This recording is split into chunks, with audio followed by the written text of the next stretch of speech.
Hello, and welcome to the Creativity in a Minute podcast, a product of the Wonderland project where we know all people are creative and that creativity may not always be appreciated in school. I'm your host, Steve Buddy, and this is podcast number 1.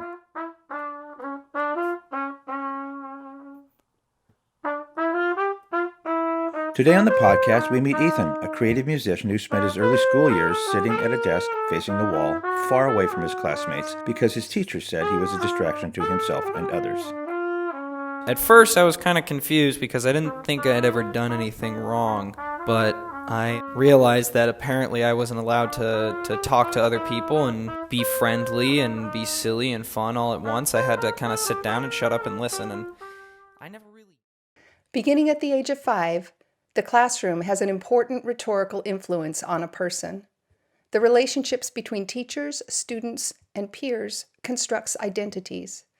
The Wonderland Project's Creativity in a Minute podcast is produced for busy teachers and addresses the issues of voice, listening, persona, and identity in conversations with young people who talk about how they resolve their creativity with their education. The podcast is a series of short ethnographies that ask 3 questions of young people under the age of 23. First, what was elementary school like for you? Second, what did it feel like when you found your creativity, your art, your sport, your passion? And third, how did that creativity interact with your education? As a creative person, a parent, a student, a teacher, and an education support professional, I have a deep personal interest in the subject of creativity. First, I'll share some background information. Our current model of education was designed in the 1800s to meet the needs of industrialism, and research shows it has not significantly changed since then. Standardization sorts for conformity and compliance because those are the skills needed by manufacturing. All other skills are marginalized, and it's worse for people who are disabled or less abled.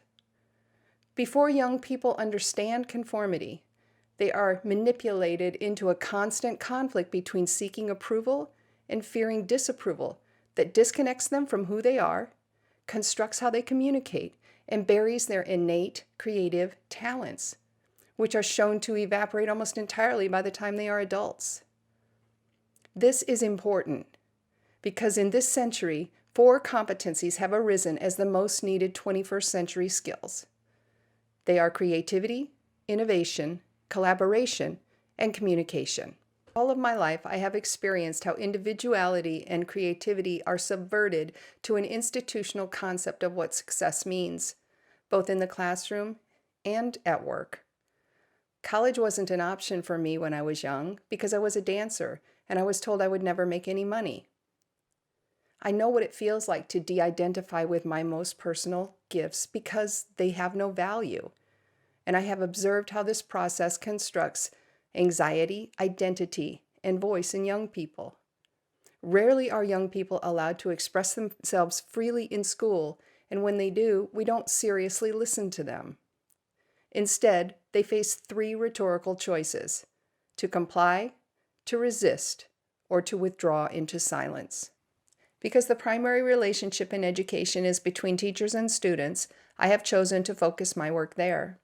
The increasing demands since No Child Left Behind have left teachers exhausted with little time to develop learning relationships with their students.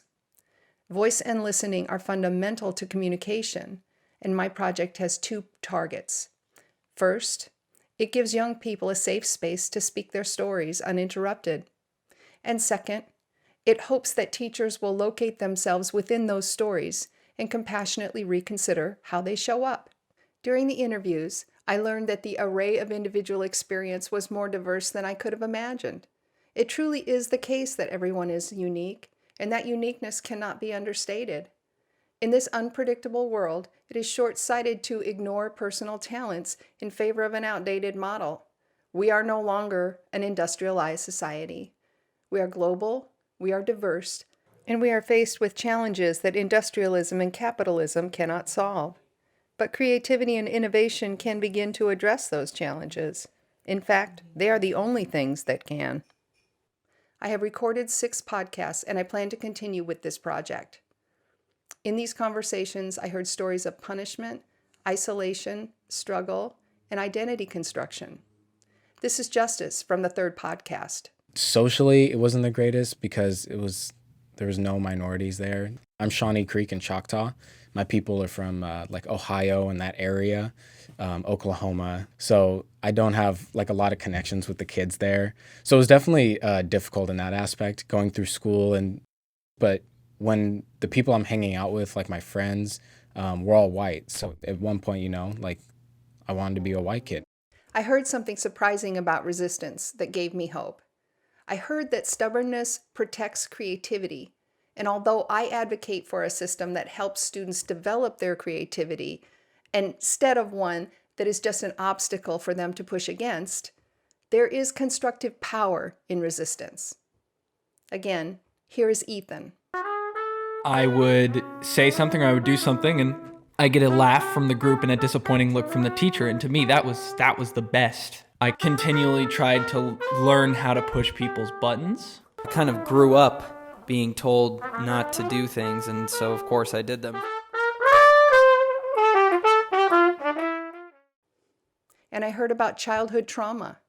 This is Zia from the upcoming Fourth Podcast. From pre-K to half of third grade, I was in the foster care system. And so I was being switched out of homes and switched out of schools every time someone else thought that that was fit for me. So it was very difficult to be reintroduced to material I was very familiar with or exposed to content that I had never seen before that people my same age were already elite at. I was really good at certain things and really bad at others, but it was out of my control. Being transitioned from all of these schools where I could act up, do whatever, swear at a young age, make provocative jokes that I had been taught, and then just be switched to another school. So it doesn't matter how I act. If you don't like it, no problem. I'll be gone in 2 weeks anyway. So it developed this hard exterior shell. And I heard true resilience in the stories of what young people plan for the future. Again, this is Justice.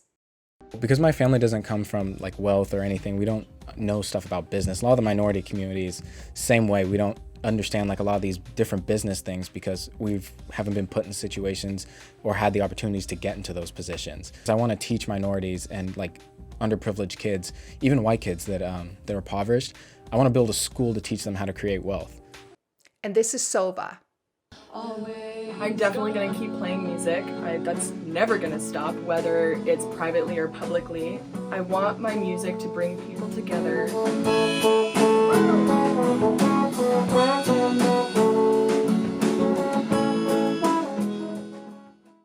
Though certainly not predominant, there is an effort to evolve communication from grand sweeping narratives towards collaborative conversations with those who have been marginalized on issues that impact them.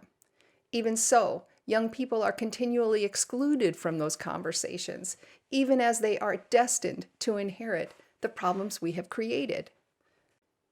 On the other hand, we hear the youth voice rising, and we see and hear the resilience and stubbornness in global youth activist movements. In the world I might create, important conversations would occur at the most fundamental level, with young people consulted as to how to best educate them, how to address their health and welfare, and how to care for their earth. This begins with how we speak to them, and the success of my world depends on whether or not we listen to them. Thank you.